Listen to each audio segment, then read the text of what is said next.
Ngayon, pag-usapan natin itong pinofloat mga kababayan ng isang political analyst na si Ronald Llamas na malamang daw mga kababayan in 2028 ang i-endorse na tumakbo sa pagkapangulo ng ating Pangulong Bongbong Marcos, si Leni Robredo.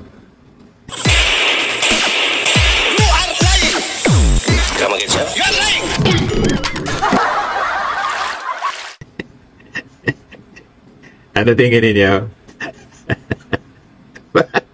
Yan sabi ni Ronald Llamas, mga kababayan. Alam naman natin kung ano ang kulay ni Ronald Llamas.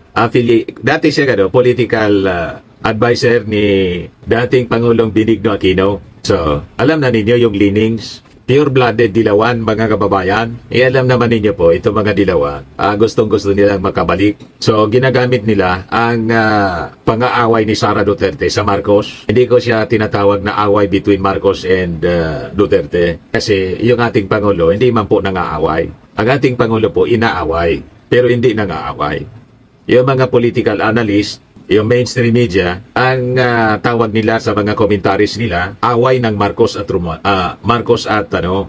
Romualdez at Duterte. Walang katotohanan po yan. That is not true. It is a lie.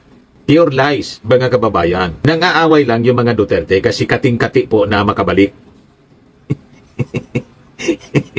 Gusto nila na palitan agad yung ating Pangulo. Hindi makapaghintay ng 2028 presidential elections. Gustong to make over na si Sara. Napakalinaw po yung agenda ni Sara. Kaya inaway-away yung ating Pangulo. Ang una niyang inaway, si Martin Romualdez, gustong palitan ng kanyang kaalyado na si The Platter, GMA.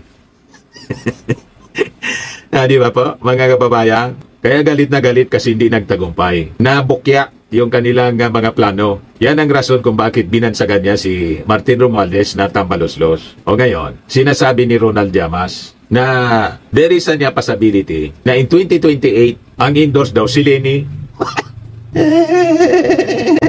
Yan. Will Marcos support Leni Robredo to beat Sara Duterte in 2028? Sabi ni Ronald Llamas, nandun yung possibility. Kasi sa pa-survey ng mga kaalyado ni Sara, sige pa survey po. Number 2 si Leni. Number 1 si Sara Duterte. Number 6 si Martin Romualdez. So binibilog mga kababayan ni Ronald Llamas yung isipan ng ating mga mamamayang Filipino na dahil may mga dilawan na nasa kabinete ng ating Pangulong Bongbong Marcos na ngayon. And so, pwede rin na si Leni Robredo na isang kakamping, pinklawan, pwede nang in-endorse ng ating Pangulo. Kasi malayo yung ratings ni Martin. Malayo pa po ang eleksyon. Sabi nga dito sa amin, dugay na. Ganon ba ka-desperate yung ating Pangulong Bongbong Marcos para kunin bilang standard bearer ang isang tulad ni Leni Robredo na nilait-lait siya nung eleksyon? Diba? Anong tingin ninyo mga kababayan? Unang-una, mahirap na si Sara makalusot mga kababayan sa kanyang problema. Ano mali? Masyado ninyong ina-underestimate yung galing ng ating Pangulong Bongbong Marcos. Mahirapan po na si Sara maging kandidato sa 2028. Makalusot man siya dito sa impeachment trial. Matuloy yung impeachment trial, pero i-acquit siya ng kanyang mga kaalyadong senador. Malamang sa malamang, hindi siya makalusot sa ombudsman. Diba? Poposisyon na mga kababayan sa ombudsman itong si DOJ Secretary Remulla. At alimbawa pa makalusot siya sa ombudsman. Alimbawa lang, pero mahirap. Kahit nga po sa impeachment trial, mahirap na hindi makonvict si Sara. Kaya nga, ang agenda ng mga kakampi niyang senador, nakipagsabuatan na sa defense, i-dismiss. At sabi nga natin mga kababayan, may isa pa, yung ICC. Di ba? Maraming mangyayari in the coming days and months, mga kababayan. Itong mga analysis ni Ronald Llamas, malabo po, para lang labanan si Sara Duterte. Anong lalabanan kung disqualified na? Perpetual disqualification. Halimbawa, hindi siya makonvict sa impeachment case ng kanyang kinakaharap. May ombudsman at ICC. So malamang sa malamang, ito pong si Sara will not be a candidate sa 2028 election. Hindi dahil gusto siyang i-eliminate ng Marcos administration at ni Martin Romualdez tulad ng kanyang laging sinasabi na gusto siyang i-eliminate kasi siya winning candidate, frontrunner siya sa 2028. Walang gano'n na intensyon, mga kababayan. Kumbaga, ma-eliminate siya kasi ang nag-eliminate sa kanya, yung sarili niya.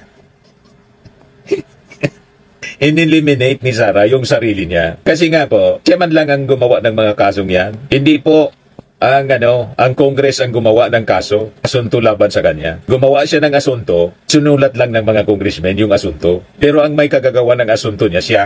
Yung pagbabanta, sino ba yung nagbanta? Yung Congress ba nagbanta sa ating Pangulo? Di ba siya? Yung paglustay, allegedly ng confidential funds. Si Martin Romualdez ba yung nagsabi sa kanyang lustayin o ang ating Pangulo? Walang nagsabi sa kanya, walang nagtulak sa kanya para gawin yon. Siya, itinulak niya yung kanyang sarili sa trouble. Di ba pa, mga kababayan niya ang malinaw? Kaya lang, para pagtakpan yung kanyang mga maling ginawa, pinulitika niya, mga kababayan. Sinasabi niya palagi, politika ang rason. Bakit siya na-impeach? Kasi gusto siyang i-eliminate bilang kandidato, frontrunner sa 2028 presidential election. Ngayon, going back dito sa sinasabi ni, sinasabi ni Llamas, malabo yata, sabi niya rito. Anyway, i-share ko sa inyo po. Political analyst Ronald Llamas said, the Marcoses could support former Vice President and incumbent Naga City Mayor Leni Robredo if she goes against Vice President Sara Duterte in the 2028 presidential race. Sa interview ng Billionaire News, broadcast journalist Pinky Webb, tinanong si Llamas about the result of the survey showing that Robredo will defeat the Vice President if she gets the support of President Ferdinand Marcos Jr. Sabi ni Ronald Llamas, tingin ko nandun yung possibility na yun. Dahil nga existential ang battle between the Marcoses and the Dutertes at inaamin naman ni Sara, there will be hell to pay pag siya ay manalo o makabalik sila sa pwesto. Lalo na sa ginawa ng kanyang tatay na inaresto at pinadala sa ICC. Lalo na dahil sa impeachment case laban sa kanya at kaso laban sa kanyang mga kaalyado, kaya talagang galit na galit siya. Wala man pagkakautang sa kanya ang ating Pangulong Bongbong Marcos, kaya hindi tayo naniniwala sa mga analysis na to ni Ronald Llamas. Ang gumawa ng masama, gumawa sila ng masama laban sa ating Pangulo. Baseless, mga kababayan, ang idrag yung ating Pangulo sa isyong ito. Di ba po? Kailang si Ronald Llamas, ang agenda din niya, bilogin ang isipan ng mga mamamayang Filipino. Kumbinsihin ang mga Marcos loyalists na isupport si Leni Robredo just to defeat Sara Duterte. Ano kayo, sinisurte? Di ba? Itanong natin sa ating mga Marcos supporters, payag po kayo na si Leni Robredo i-endorse ng ating Pangulo? Or revise natin yung tanong, naniniwala ba kayo na yung ating Pangulong Bongbong Marcos i-endorse ang isang Leni Robredo para lang talunin si Sara Duterte sa eleksyon at hindi makaganti si Sara Duterte sa kanyang banta na there will be hell to pay pag siya nakabalik? Gagawin ba yun ng ating Pangulo just to shield himself at gagamitin niya si Leni Robredo para lang matalo si Sara Duterte? Naniniwala kayo sa ganong uri na ang kwento? Malabong malabo, mga kababayan. Kaya lang sabi natin, gusto kasi ni Ronald Llamas bilugin yung isipan natin. Kasi ang agenda nila, makabalik sa pwesto yung mga dilawan. Wala man problema, di kumandidato kayo. Lahat man buwilo, libreng kumandidato. Pero yung gamitin ninyo, yung ating Pangulo para manalo yung dilawan na kandidato ninyo, malabo. Huwag kami, mga dilawan, alam na namin yung inyong ang likaw ng inyong mga bituka, kung ano yung agenda ninyo. Then sabi niya rito, at inaamin niya na hindi sila makakalimot at sila ay gaganti in no less than the President and the First Lady ay tinitreten niya. Kaya, the Marcoses, kung wala silang kandidato, will definitely support a winnable candidate against Sara. Hindi yan malayo, sabi po ni Llamas. When asked by Webb who will be the viable replacement of Duterte if the Senate Impeachment Court convicts her, Llamas mentioned the names of Senators Robin Hood Padilla and Bongo. Kumandidato kayong lahat. Alangan man, yung ating administrasyon, mangangahoy na lang doon sa kalaban pa.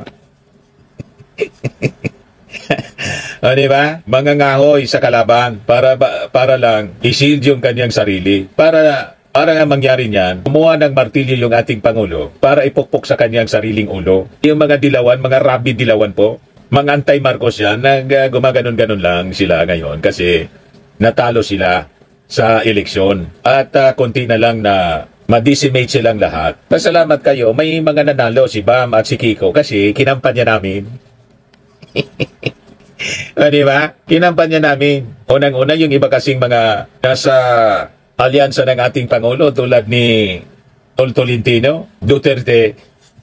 Di ba? Kaya sabi ko, imbis na iboto natin yung mga kaalyado ni Sara, ni Digong, iboto na lang natin yung mga dilawan. Anyway, pagka senador lang naman, para masiguro ang uupo, hindi na pro-Duterte. So at least nasingitan mga kababayan ng hindi pro-Duterte, nabawasan. Pero yun nga ang sinasabi natin. Bakit ba dismissal pa rin ang sinusulong nila sa impeachment case ni Sara Duterte na majority sa mga senador perceived allies of the Duterte na pwedeng i-acquit siya? Anong kinatatakot? Tama po yung ating mga analysis? Anyway, sabi ni Llamas, una ay yung flinote ni former Presidential Legal Counsel Salvador Panelo na kung sakaling ma-impeach si Sara Duterte ay si Robin Hood Padilla, pero hindi ko siya nakikita na viable for presidency sa 2028. Si Bongo tahimik lang, pero alam natin na interesado siya, sabi ni Llamas. Si Bongo, baka siya yung viable para sa mga kasama nila. Kumandidatos lang kayong lahat, yung gustong kumandidato, di ba?